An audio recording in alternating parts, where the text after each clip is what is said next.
اللہ سے دوستی لگاؤ. اور کتنا آسان ہے ساری زندگی کے گناہ کر کے اور ایک دفعہ کہہ دو یا اللہ توبہ. ایک قطرہ آنسو، یہ میرا کرتا ہے نا، اس کو دھونے کے لیے ایک بالٹی پانی چاہیے، کم از کم ایک بالٹی پانی چاہیے. لیکن 80 سال کے گناہوں کو دھونے کے لیے اللہ کہتا آنسو کا ایک قطرہ جو تیری آنکھ میں ہی رہے، باہر نہ نکلے، اتنا دے دے میں تیرے 80 سال کے گناہ دھو دوں گا. ایک آدمی کہتا ہے جی مجھے تو رونا ہی نہیں آتا. کئی لوگ ملتے ہیں کہ جی مجھے تو رونا ہی نہیں آتا.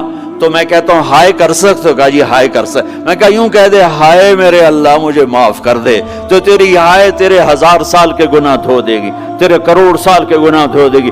دیکھو تو صحیح واسطہ کس سے ہے؟ کریم سے. مجھے بتاؤ میں ڈاکٹر مبین پہ ناراض ہو جاؤں، یہ مجھے منانے آئے تو میں اس کو ویلکم کروں گا یا دروازے نہیں کھولوں گا؟ بولو کیا کروں گا؟ ویلکم تو نہیں کروں گا نا. میں کہوں گا جاؤ دفعہ ہو جاؤ، کیا منہ اٹھا کے آ گئے ہو؟ چلو ہم تو دوست ہیں. میری ماں ناراض ہو جائے میں منانے جاؤں گا، منہ ادھر کر کے بیٹھ جائے گی، منتیں کروائے گی، پیر پکڑوائے گی، خوش آمدیں کروائے گی، پھر معاف کر. اور میرا اللہ کیا کہتا ہے؟ من تقرب الیہ. ساری زندگی شراب زنا میں گزار دی، دانت ٹوٹ گئے، بال سفید ہو گئے، کمر جھک گئی. اب اس کو خیال آیا توبہ کروں، لوگوں نے تانے دیے جا اب تیری توبہ تو شرم نہیں آتی؟ کعبہ کے منہ سے جاؤ گے غالب شرم تم کو مگر نہیں آتی. تو اور کہاں جانا ہے؟ اور کہاں نہ کہیں جہاں میں اما ملی، جو اما ملی تو کہاں ملی. میرے جرم خانہ خراب تیرے عفو بندہ نواز میں کدھر جائیں؟ ایک ہی تو جگہ ہے. 900 چوہے کھا کے بلی حج کو چلی، تو حج پہ ہی تو جانا ہے، اور کہاں جانا ہے؟ جہاں معافی ملتی ہے وہاں جانا ہے. تم میں اتنے گناہ کریں کہ ایک ایک بال گناہوں میں جکڑا جائے، اور پھر ہم جا رہے ہیں. کہاں جا رہے ہو؟ کہ مسجد جا رہا ہوں اللہ سے صلح کرنے. تو وہ کہے گا یہ منہ اور مسور کی دال، اس عمر میں تیری توبہ. اور میرے اللہ کی خبر کیا آئی ہے؟ میرے اللہ کی خبر کیا آئی ہے؟ من تقرب الی تلقیتہ من بعید. جو مجھے منانے آتا ہے میں پہلے کھڑا ہو کر اس کا استقبال کرتا ہوں. آجا تیرے تو مینوں اڈیکا ہیں، تو کدے آؤں ہن تائیں کتھے آؤں؟ آجا میرا بندہ، تیرے واسطے تو میرے دروازے کھلے ہوئے ہیں. کدے نکل گیا ہوں، کتھے ٹر گیا ہوں؟ کہاں چلے گئے تھے؟ تلقیتہ من بعید. کوئی ہے بتاؤ، کوئی ہے ایسا؟ کوئی دوست، کوئی بھائی، کوئی بیٹا، کوئی ماں، کوئی بیگم، کوئی خامن، کوئی باپ، کوئی حکمران کہ تم روٹھے کو منانے جاؤ اور کہے ویلکم مرحبا؟ اور وہ جس کو کسی کی ضرورت نہیں، نبیوں کا محتاج نہیں، کسی کے سجدوں کا محتاج نہیں، فرشتوں کا محتاج نہیں، اس کو منانے جو اس کو تو ضرورت ہی کوئی نہیں ہے، پھر کیوں میرا استقبال کرتا ہے؟ ترمذی کی روایت ہے، بنی اسرائیل میں ایک نوجوان تھا کفل، روزانہ نئی لڑکی اپنے کمرے میں لاتا تھا. شراب اور لڑکی اس کی زندگی تھی. ایک رات ایک لڑکی کو لے کر آیا، 60 دینار پاکستان کا 12 لاکھ روپیہ بنتا ہے، اور آپ کا 1 لاکھ بنتا ہے. 1 لاکھ رینڈ دے کر وہ ایک لڑکی کو لے کر آتا ہے. جب کمرہ بند کیا تو دیکھا وہ لڑکی رو رہی تھی. تو کفل کہتا ہے میں زبردستی تو نہیں لے کر آیا، ڈیل کر کے لایا ہوں. تو وہ روتے بولی کفل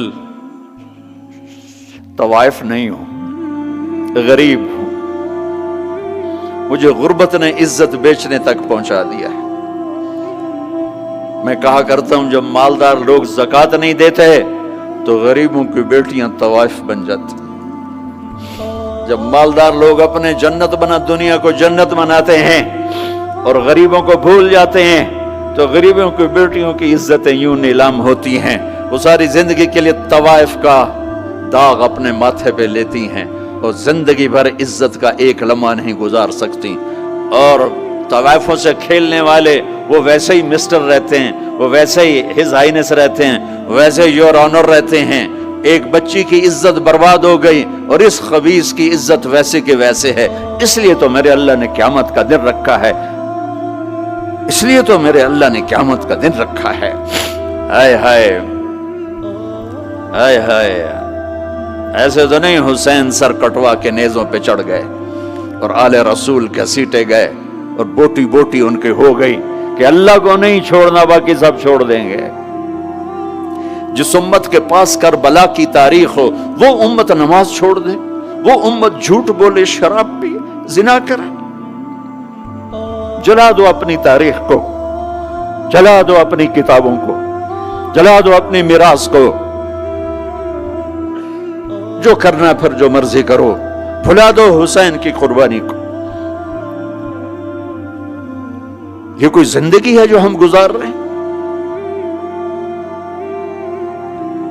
وہ عورت رونے لگی، وہ لڑکی رونے لگی، کفل عزت دار، مجھے غربت نے طوائف بنا دیا ہے۔ تو کفل رو پڑا اور کہنے لگا میری بہن جس عزت سے آئی تھی چلی جا، جو پیسے دیے ہیں جا اپنی غربت مٹا، ہدیہ 60 دینار، 1,00,000 رینڈ بنتا ہے، جا اپنی غربت مٹا اور میرے لیے دعا کر، میں بہت گندا انسان ہوں، میں تیری آنسوؤں کو دیکھ کر میں بھی توبہ کرتا ہوں۔ وہ لڑکی گھر پہنچی، پیچھے کفل مر گیا، اس کو نہیں پتا موت آئی کھڑی ہے سر پہ، وہ مر گیا۔ اللہ آخرت سے پردہ نہیں اٹھایا اللہ نے۔ وَمِن وَرَائِهِمْ بَرْزَخٌ إِلَى يَوْمِ يُبْعَثُونَ، پردہ ہے، مر گیا، کیسے مرا، کس حال میں مرا، کچھ پتہ نہیں ہے، اس کی قدردانی پہ قربان جاؤں۔ کل اگر یہ مردہ ملتا نا اپنے گھر میں، اس کو کسی نے اٹھانا نہیں تھا، کمرے میں ہی دبا دینا تھا، وہیں پتھروں میں اس کو دبا دینا تھا، یہ ایسا انسان تھا، لیکن وہ تو توبہ کر چکا تھا۔ اور توبہ کے بعد کی زندگی 15 منٹ، آدھا گھنٹہ، گھنٹہ، سوا گھنٹہ، 2 گھنٹے ہے، اور 30 سال کی زندگی زنا اور شراب میں ہے، اور آدھے گھنٹے کی زندگی میں صرف نیت کی ہے۔ کل تک تو بھی سورج بھی نہیں دیکھا اور موت نے آ کے اٹھا لیا۔ صبح جب ہوئی تو لوگوں نے دیکھا کفل کے گیٹ پہ لکھا ہوا تھا ان اللہ قد غفر للکفل، لوگوں اللہ نے کفل کو معاف کر دیا۔ یہ کیوں لکھوایا؟ یہ کیوں لکھوایا؟ اس لیے لکھوایا کہ اب یہ ہمارا دوست ہے اور اس کو عزت سے ہمارے پاس پہنچاؤ۔ یہ شرابی بھی تھا، یہ زانی بھی تھا، یہ سب کچھ تھا۔ اس سے بڑا قدردان کوئی ہے کہ نیکی کرنے کا ایک دن اس کے پاس نہیں؟ ابھی آج اس نے نیت کی ہے کہ آج کے بعد میں نیک بن کے زندگی گزاروں گا، اور موت نے مہلت نہیں دی۔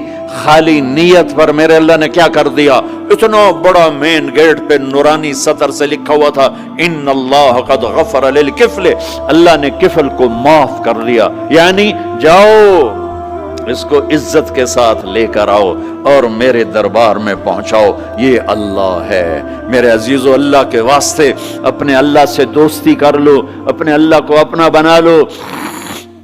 اس کو اپنا بنانا دنیا کا سب سے آسان کام ہے کہ تم اس سے دوستی لگا کے ٹوٹ بھی جائے پھر توبہ کرو وہ پھر معاف کر دیتا ہے، پھر ٹوٹ جائے پھر توبہ کرو وہ پھر معاف کر دیتا ہے۔ یہ راڈ ہے، یہ 1 2 3 4 5 6 7 8 یہاں سے 7 8 جگہ سے ٹوٹ جائے، ہم اس کو ویلڈ کریں گے، ویلڈ کر کے پھر اس کو پینٹ کریں گے تو یہ سیدھا ہو جائے گا، لیکن وہ ہمیں پوائنٹ نظر آئے گا، یہ ٹوٹا ہوا ہے، یہ ٹوٹا ہوا ہے، یہ ٹوٹا ہوا ہے۔ ٹھیک ہے نا میری بات؟ ایک اب اللہ کی سنو، ان استقالنی عقلت لا، میرا بندہ تو اپنی توبہ کا برتن توڑ کے لا، 1 دفعہ نہیں، 100 دفعہ نہیں، 1000 دفعہ نہیں، 1,00,000 دفعہ۔ جب ٹوٹے آیا، جب ٹوٹا آیا، جب ٹوٹا آیا، اب یہ 10,000ویں دفعہ یا 10,00,000ویں دفعہ توبہ کا برتن اس کے پلے کیا رہ گیا، ٹکڑے ٹکڑے نہیں، پرزے پرزے ہو گیا۔ میرا لگا تھا عقل تو لا، جب میں تجھے معاف کروں گا تو ایسا بنا دوں گا کہ جوڑ نظر ہی نہیں آئے گا۔ یہ ان کو بھی نہیں پتا چل، جو یہاں بیٹھے ہوئے کرامن کاتبین، یہ بھی سمجھے گئے اس نے تو کوئی توبہ توڑی ہی نہیں، یہ تو ہے ہی سلامتی والی توبہ۔ یہ میرے آپ کے اللہ کا معاملہ ہے اپنے بندے کے ساتھ۔